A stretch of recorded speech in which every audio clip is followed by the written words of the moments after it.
Okay, we're going to talk about some of the practical aspects of trade management now. And the trade management is made easier when you have good entry, because generally,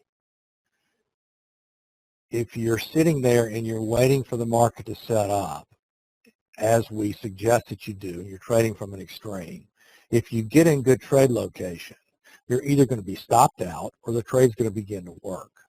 And you've got to know the potential of the trade before you get in. You can't manage a trade if you don't know what you're managing against. And it's not just your entry that you're managing against. You're managing against a target, and you're trading market condition. You have to know what the market condition is, which leads you to what's my logical target. What's the time factor of this trade? When did I enter this trade? What am I expecting from it, etc. And stay in the trade until it's invalidated. You getting uncomfortable is not reason to get out of a trade unless that discomfort comes from some sort of change in market condition. I can't give you, 5 rules for managing trades. I wish I could, but I can't. In general, if you are entering at an extreme, your target is the other extreme.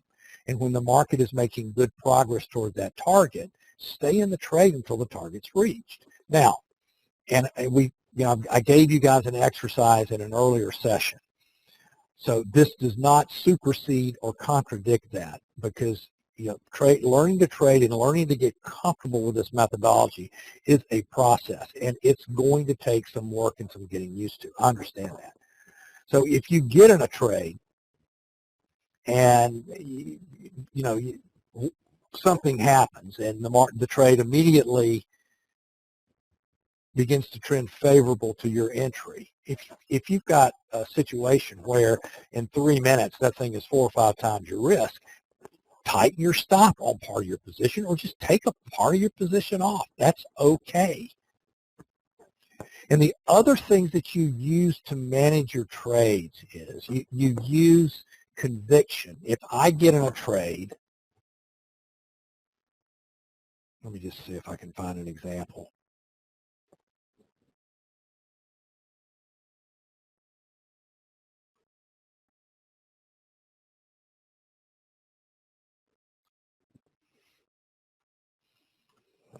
Okay, all right, yeah, this will work. All right, now this is the 30-minute chart. And let's say that, I thought crude was going down, and you spiked in here, and I sold crude.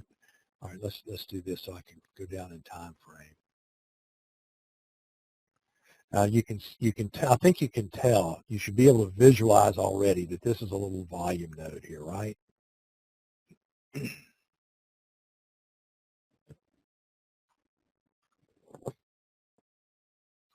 Yeah, perfect.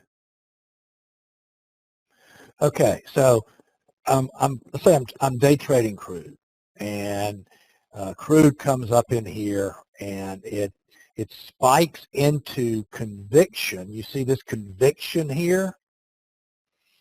Now this is a 5-minute chart, and it leaves a little selling tail. Now there are a couple of ways, and I've gone over this as well. There are a couple of ways, if I'm trading this structure, I can enter the trade. If I'm biased to the short side in crude, as soon as I see this, I'm going to enter the trade. Now, I'm entering this trade, and I'm entering this trade based on what? I'm entering the trade based on what? Market condition, yes. So my expectation for this trade, I know that, if I enter here, my stop is here. It's not more than 2 ticks above this high. Now, and I'm not one that uses tight stops, but in this instance, quite frankly, you could put a stop before the selling tail, because remember the conversation we had last week about a selling tail. If I'm trading against a selling tail or buying tail, then I shouldn't have to wait until it's entirely retraced. There's some portion of that that's got to stick. But now to totally invalidate the trade, if I use the maximum, I'm up here. Now, how do I manage this trade, okay? Well, if I enter here and then I immediately get conviction down, I have conviction here, right? And that's what I'm expecting. I'm expecting a directional move now. So I have this conviction. Well, I don't want to get in a situation where, you know, it chops around and comes back up. And if it does, that's not the trade that I entered at the time I entered it. So if I get stopped out and I have to re-enter, that's okay. But if I see conviction, and especially day trading, guys, conviction is your friend, and you can use it to manage your trades. So if I see this conviction, now if I'm way up here, I may not put my stop right here, but I'm certainly going to lower it down in here now, okay?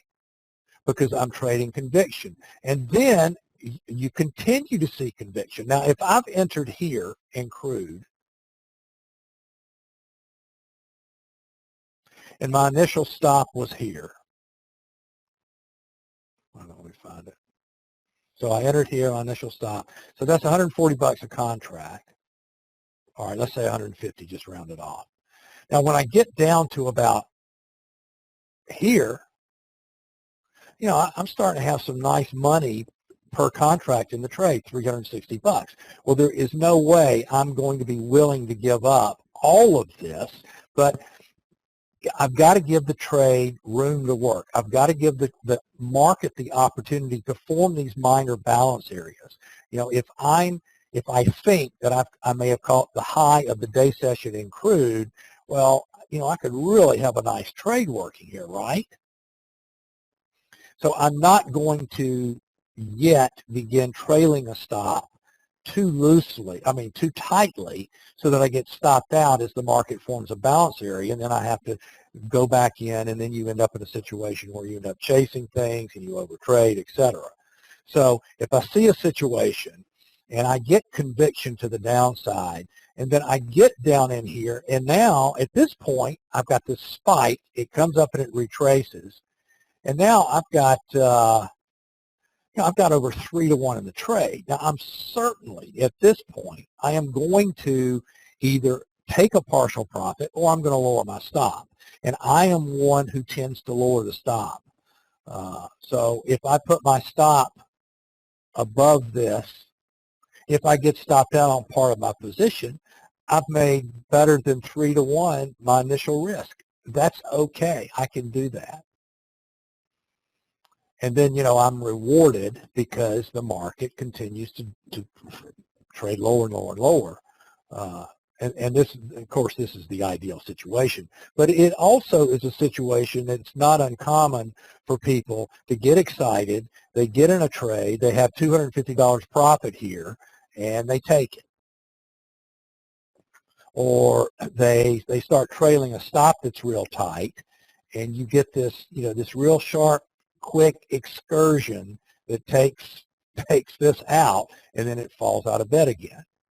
So be careful about when a trade is working for you. You're expecting conviction. Use it, because the probabilities are that you're going to get some two-sided activity of more than 2 or 3 bars, that then you can reasonably lower your stop without, you know, with a greater confidence level that you're not going to get taken out by just some short-term noise as the market trades in the direction that you had entered.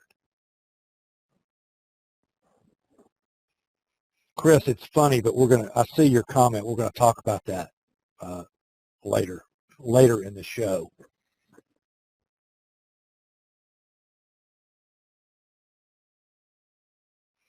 All right, let me go over here. And then there are situations where you do everything right, and you're still going to get taken out by some nonsense like this. It's just, guys, there's no way to avoid it. I mean, you know, if you entered this trade up here, and then this market traded all the way down here, well, a very loose stop under this scenario would be here. I wish I could give you all the rules for every situation, but they don't exist. there are going to be times where you're just going to get taken out by randomness. And this is an example of it. This was a nice, smooth, this is what you want to see in an initiative situation. This is also initiative, but there's the noise factor, and you get taken out. It's going to happen. There's nothing you can do about it.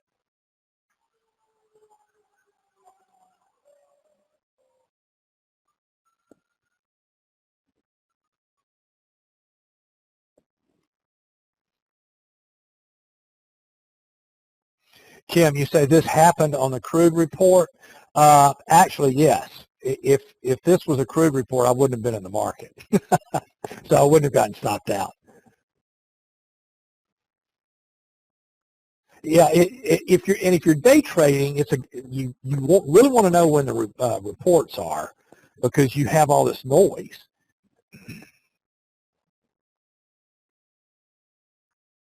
Okay, so we covered this. You know, be smart with your trade management, and the trade management. The question of trade management is answered when you understand the base concepts, because you use the same concepts to manage your trade that you use to get in the trade. You just use them in a different way. You're trading market structure and you're trading market condition. And you use both of those things in entering trades and managing your trades and setting your targets and things like that.